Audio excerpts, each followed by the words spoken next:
All right, Hoopers, welcome to the second video in this YouTube series about financial knowledge and how it connects to real estate and just buying and selling homes and just knowledge as far as how that stuff goes. So today I have Jay Azubuike with Edge with me, and Jay's just a really good mortgage broker. I've used it myself with the refinance recently, so just appreciate his time. Yes, sir. And so I'd like to, I guess, get started every video with tell us your basketball story. Yeah.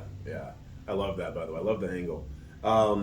My basketball story, man. There's not a whole lot to talk about, to be honest. I didn't make it to the pros or anything like that, but man, I absolutely love the game, and it's like the best game in the world. I think it's just great, and I started.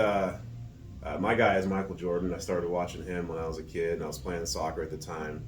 And man, the first time I saw that dude play, I was like, I'm done with soccer. I'm switching.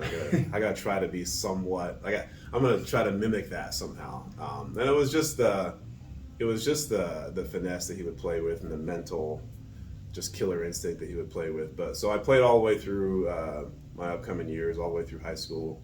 I didn't get any D1 See, I had the potential. See, Yeah. I feel like I was good enough, but I didn't have it up here. And so I have a certain mindset, a certain mental toughness, and my killer instinct now in my life with my business and just how I approach my everyday life. But back then I didn't have that. And so I have two older brothers. One is just like a year older, and the other one's like 3 years older. All of us played basketball. We all practiced together. One of us made it to the pros, okay? At one point, all of us thought we were going to make it, right? Yeah. But one of us made it, and the reason he made it, he would get up at like 3 in the morning and go shoot like 1,000 shots a day before school and do the same thing after school. I would sleep.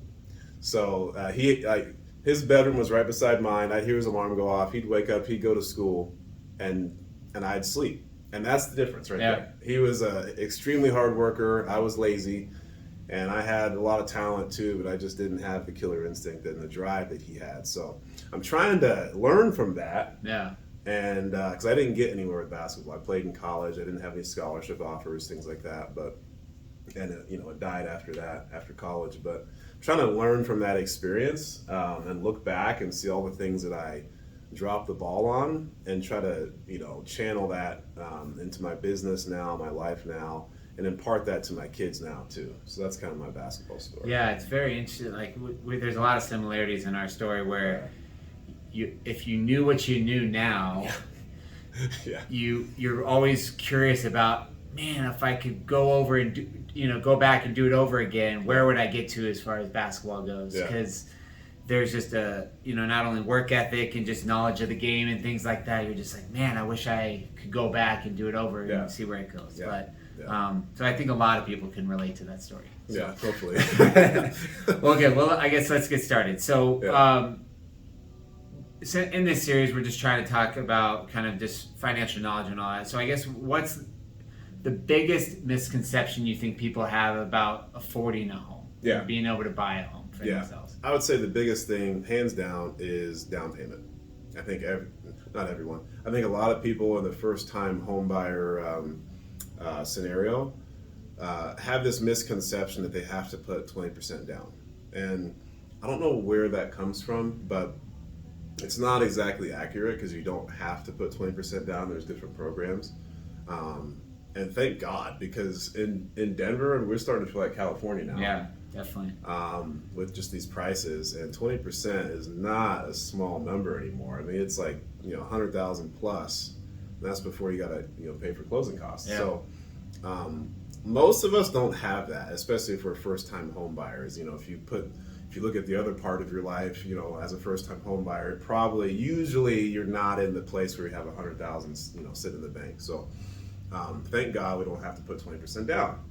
There's conventional programs that can allow you to put 3% down as a first-time home buyer if you're under the conventional limit. So 3% is much easier than 20. That's a lot of times that's in the teens, 15, 19, 20,000. Yeah. And a lot of us either have that or can save it up. Yep. It's a lot more attainable. It's a lot more attainable. And if you don't have that, a lot of times you can use gift funds we call it, which is basically, your parents helping you out. A lot of times your parents want to help you buy your first home because it's such an amazing investment and they've benefited from that. Yep. And they've seen what it's done for them. So they want to get you into that home. And so, talk to them. So a lot of times we're closing loans from just someone's own personal savings, their own, hard work and sweat, putting money away, having like 10, 15 grand saved, and then just another like 10,000 from their family. And that's super common. So don't feel like, oh, I don't want to ask my parent. That's super common, and don't feel bad if that's the option you have to go. But, it's like once I tell people that they can put 3% down on a conventional loan, and that's like 16,000 depending on the price point or whatever. A lot of them are just like so excited, and it's like this whole world opens up to them. Like their minds open. It's like, wow, I can actually. I have like 12 grand saved right now. Like I could buy, and they get all excited. It's like the best thing ever. But so that's the biggest misconception. You got to put all this money down. I'll be renting forever. I can't save $100,000. My income at my job doesn't allow that. Whatever. That's not always the case. Yeah. Well, good. Well, okay. So now, if you have people that have kind of moved past that of like, hey, I can't afford a home because I can't afford a down payment, what are other things they need to keep in mind or steps they need to take to prepare themselves from a financial standpoint to go forward? Yeah. I like to keep things super simple. So I like to remember it. I actually use this in my business, this acronym, CIA, credit, income, assets. Those are the three things you got to be thinking about. Assets, people are like, well, what's assets?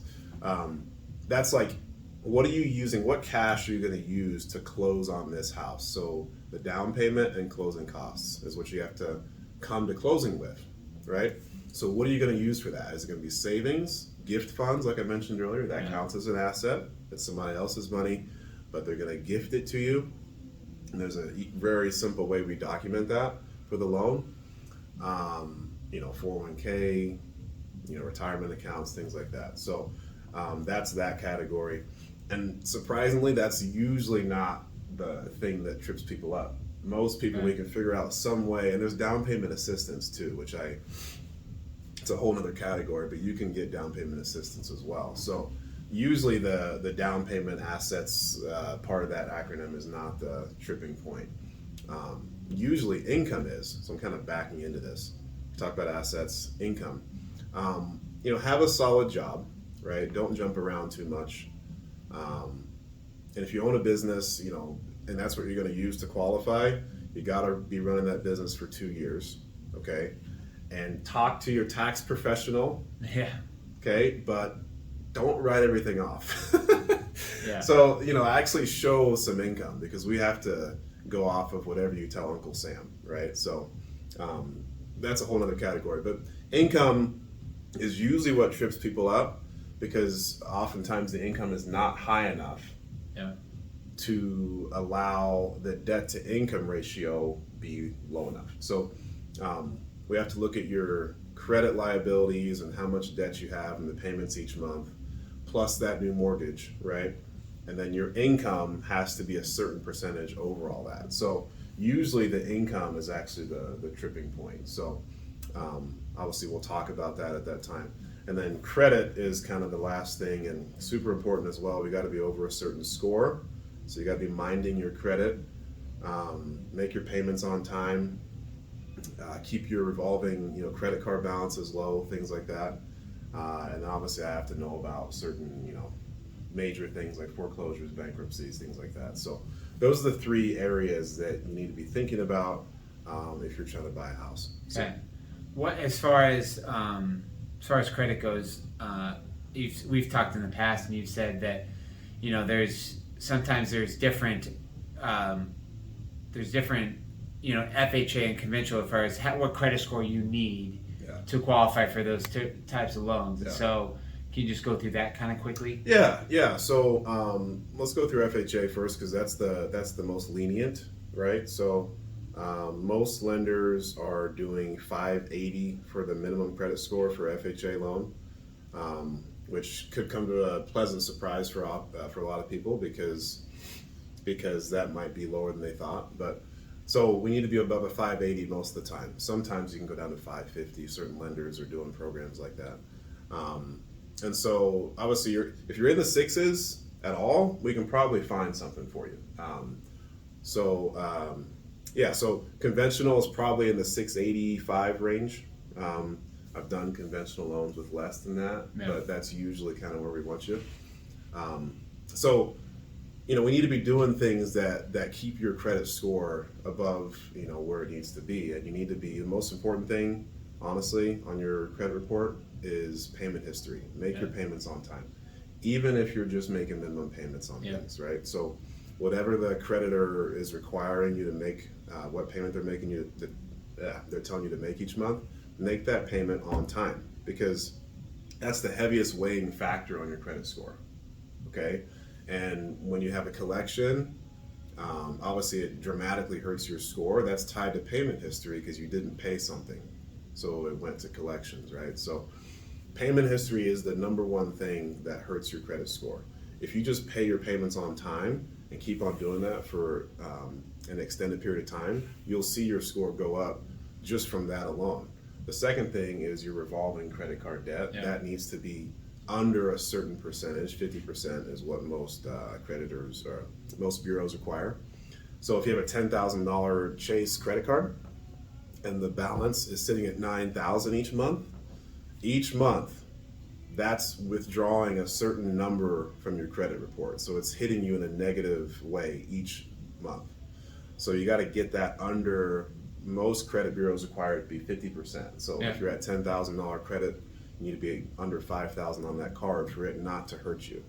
So kind of get into the weeds a little bit, but just understand that there's people that can help you. Just ask Adam, ask me, ask anyone that you trust in the mortgage or real estate industry, and just have some knowledge about where you're at and what you need to do to get where you want to be. That's what I'd say. Yeah. I mean, there's just, even if you're in a bad situation, doesn't mean you can't get into a situation where you're going to be able to accomplish something that you want to do, like buy a home or something like that. Relatively quickly. So we've all been there. So don't feel bad or that you're going to get judged or anything like that. Just talk to somebody you trust that can guide you through that process. And like Jay said, you can do anything you kind of put your mind to. Yes, sir. Well, Jay, I really appreciate your time. Just want to acknowledge you for how good you are at your job and what kind of high level of character you have. I obviously trust you because I've used you myself. Yes, sir. So I really appreciate it. Till next time, bud. Yeah, all right, have a good. Appreciate it. Yes, sir. All right. Look for future videos in the series, and we'll see you next time. Thanks, guys.